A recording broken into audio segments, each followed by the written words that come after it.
La relation entre la Russie et l'Iran devient de plus en plus profonde. Vendredi, Vladimir Poutine et le nouveau président iranien, Massoud Pezeshkian, ont tenu une première rencontre en personne au Turkménistan, où ils se sont rencontrés en marge d'un autre événement. Grâce à un excellent rapport de mon collègue Dick B. Wren, qui dirige le Substack Global Polarity, je peux vous informer de certains de ces développements qui ont eu lieu. Consultez le Substack de Dick B. Le lien sera fourni. Il livre toujours des informations très opportunes et extrêmement utiles. Alors, que s'est-il passé exactement lors de cette rencontre? En gros, Poutine a fortement souligné l'importance des liens russo-iraniens. Comme je l'ai dit, la rencontre s'est déroulée en marge d'un forum international. Ce n'était donc pas une visite d'État où Pezeshkian se rendrait à Moscou pour être officiellement reçu.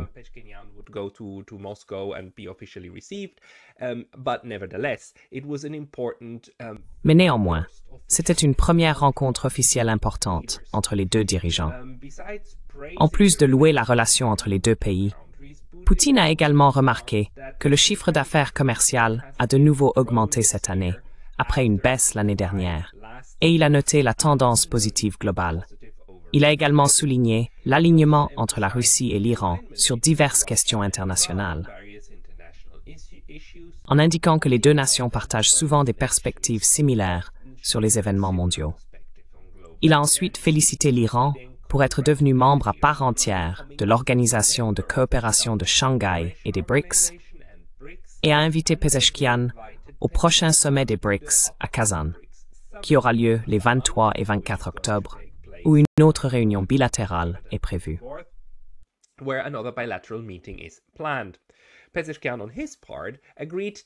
Pezeshkian, de son côté, a convenu que les relations entre les deux nations s'améliorent dans les domaines culturels, économiques et sociaux, et a reconnu que le guide suprême de l'Iran encourage le renforcement de ces liens. Il a également ajouté, et je cite, « Nos principes et positions internationales s'alignent étroitement avec les vôtres, et j'espère que notre pays deviendra bientôt membre à part entière des BRICS également. » C'est un peu déroutant, et je ne suis pas tout à fait sûr de ce qu'il voulait dire, mais il fait probablement référence à la participation en tant que nation BRICS pour la première fois lors de la réunion de Kazan. Autant que je sache, l'adhésion est en fait déjà faite et terminée.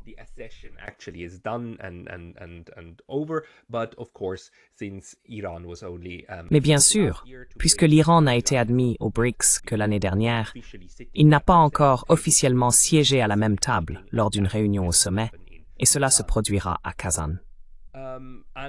Et d'ailleurs, en passant, ce qui est également très intéressant dans le rapport de Digby, c'est qu'il écrit aussi sur le fait que l'Iran n'était pas le seul pays d'Asie occidentale et orientale à essayer d'améliorer ses relations avec Moscou. Le porte-parole du Kremlin, Dmitri Peskov, a déclaré que Poutine avait également rencontré brièvement le président pakistanais Asif Ali Zardari, au cours de laquelle les deux dirigeants ont échangé des invitations à visiter leurs pays respectifs lors de visites officielles.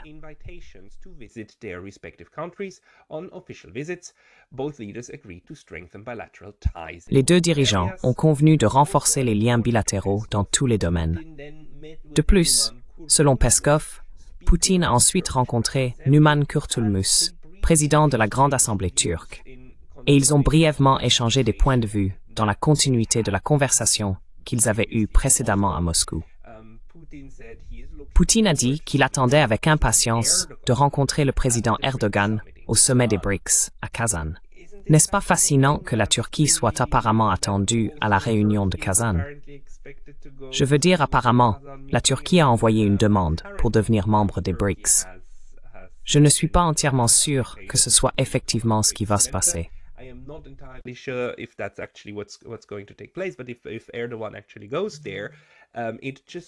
Mais si Erdogan y va réellement, cela montre simplement qu'un membre de l'OTAN n'est pas nécessairement à l'abri d'une forme d'association avec les BRICS. Et le commentaire pakistanais est fascinant, parce que bien sûr, il y a 1 an et demi, il y a eu un coup d'État au Pakistan qui a évincé l'ancien dirigeant Imran Khan, qui était un neutraliste très fort et a refusé d'imposer des sanctions à la Russie après ce qui s'est passé en février 2022 avec l'Ukraine. L'Occident s'est alors plaint, et nous avons des traces de plaintes selon lesquelles le gouvernement pakistanais sous Imran Khan était agressivement neutre. Un coup d'État a eu lieu quelques semaines ou mois plus tard, menant à ce nouveau gouvernement plus favorable aux États-Unis. Et apparemment, même ce gouvernement plus amical envisage maintenant de meilleures relations avec la Russie.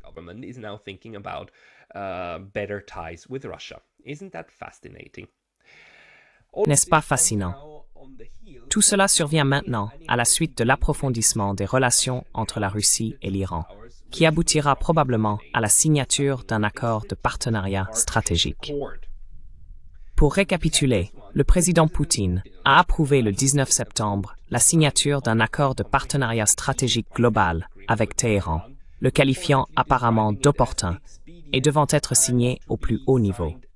L'annonce a suivi un voyage à Téhéran le 17 septembre par le secrétaire du Conseil de sécurité russe, Sergei Shoigu, qui a eu des entretiens avec son homologue iranien, Ali Akbar Ahmadian, et le président Pezeshkian.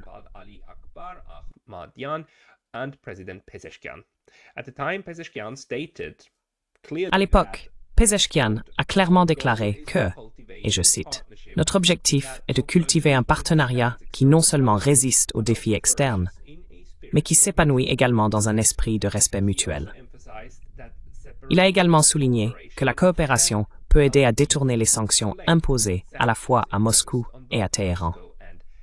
Et je pense que la réunion dont je parle est celle-ci. Oui, ici nous avons la photo de Shoigu rencontrant Pezeshkian. Et juste pour souligner ce point, rappelons qu'en septembre, les États-Unis ont imposé encore plus de sanctions à des individus et des entreprises basées en Russie et en Iran, en raison des livraisons d'armes suspectées par l'Iran à la Russie, y compris des sanctions sur le transporteur national iranien, Iran Air.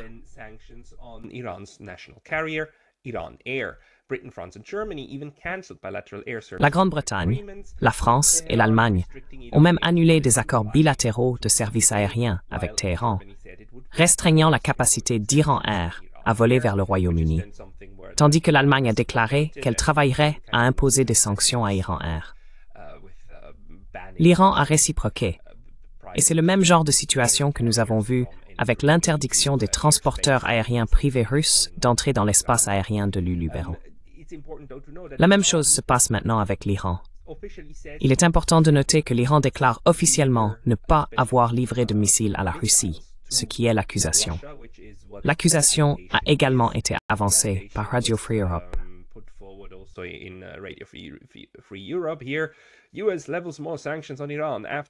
Les États-Unis imposent davantage de sanctions à l'Iran après un transfert de missiles présumé vers la Russie. Et le point est que c'est présumé. Donc les Iraniens disent « Non, non, non, attendez une seconde les gars, nous ne faisons en fait pas cela. » Mais encore une fois, les États-Unis et les Européens font ce qu'ils veulent. Donc que cela se soit produit ou non, cela n'a pas vraiment d'importance. Le fait est qu'il y a plus de sanctions sur les deux pays. Il est donc logique que ces deux pays coopèrent plus étroitement pour s'entraider à contourner ces sanctions, ou non pas les contourner, mais simplement développer le commerce dans un cadre qui n'a pas besoin de se soucier des sanctions du tout.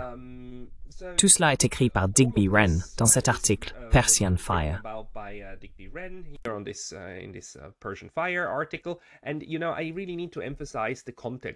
Et vous savez, je dois vraiment souligner le contexte de ce qui se passe ici, qui est d'une part bien sûr la contre-attaque attendue d'Israël contre l'Iran, car l'Iran, le 1er octobre, a frappé plusieurs sites militaires à l'intérieur d'Israël avec leurs roquettes, avec leurs missiles, sans réellement blesser de personnel militaire israélien ou de civils. Bien que, malheureusement, un Palestinien soit mort à cause de débris tombant d'une des roquettes qui a été abattue. Mais à part cela, personne n'est mort. Et Israël est bien sûr furieux et promet une contre-attaque. Et hier, ou il y a 2 jours, ils ont publié une déclaration disant que la contre-attaque serait précise et dévastatrice.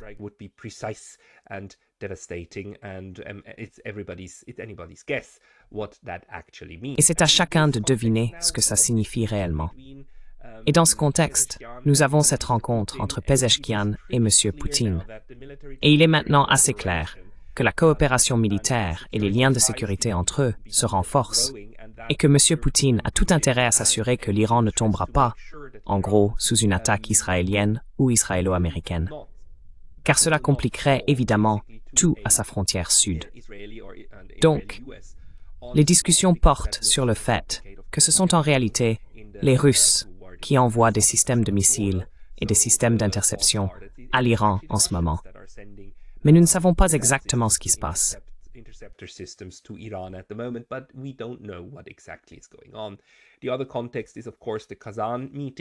L'autre contexte est bien sûr la réunion de Kazan, qui est une réunion très importante pour M. Poutine, car il va être l'hôte. Kazan est en Russie, et la Russie est actuellement à la présidence des BRICS, et c'est un événement phare et un projet phare pour lui.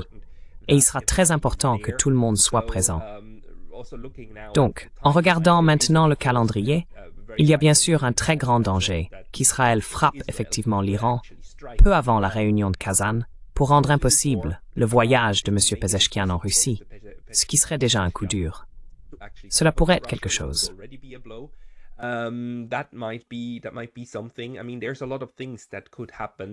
Je veux dire, il y a beaucoup de choses qui pourraient se produire et qui ne seraient pas dévastatrices pour le sommet des BRICS, mais qui le rendraient moins percutant qu'il ne le serait autrement, car ce sera avant tout une démonstration de force, surtout si un conflit s'élargissant au Moyen-Orient se produit également.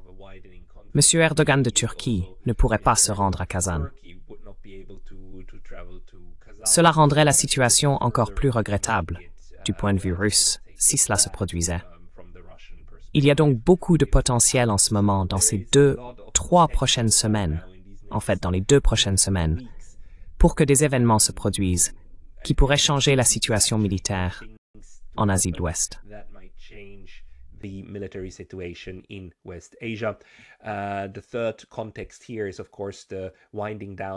Le troisième contexte ici est bien sûr le ralentissement de la guerre en Ukraine, car il est assez clair à ce stade que les États-Unis ont plus ou moins décidé de mettre fin à ce conflit et que la guerre est essentiellement perdue. Nous voyons également toutes ces discussions se dérouler maintenant dans les médias grand public, ce qui nous indique que cela s'ancre vraiment, que militairement, l'Ukraine est essentiellement une cause perdue, à moins que l'OTAN ou certains pays de l'OTAN ne décident d'envoyer des troupes. Et cela semble peu probable jusqu'à présent, même si le Royaume-Uni parle d'envoyer des instructeurs et du personnel. Mais une véritable intervention, une intervention appropriée de l'OTAN, qui est la seule chose qui pourrait maintenant empêcher l'effondrement, semble politiquement improbable à ce stade.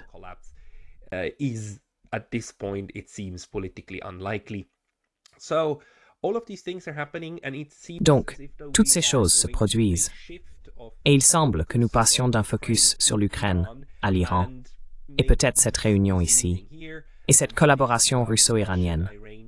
Je ne pense pas que ce soit une alliance. Ne le considérez pas comme une alliance, même s'il y a un accord de coopération. Je suis assez certain qu'il n'y aura pas un moment où les deux signeront un traité de sécurité, disant qu'une attaque contre l'un est une attaque contre l'autre, afin d'avoir un accord militaire de type article 5. Pour cela, la situation est trop volatile, et il y a aussi trop de désaccords en réalité entre la Russie et l'Iran. Il y a des désaccords concernant un corridor commercial entre l'Azerbaïdjan, la Turquie et l'Arménie dans cette région.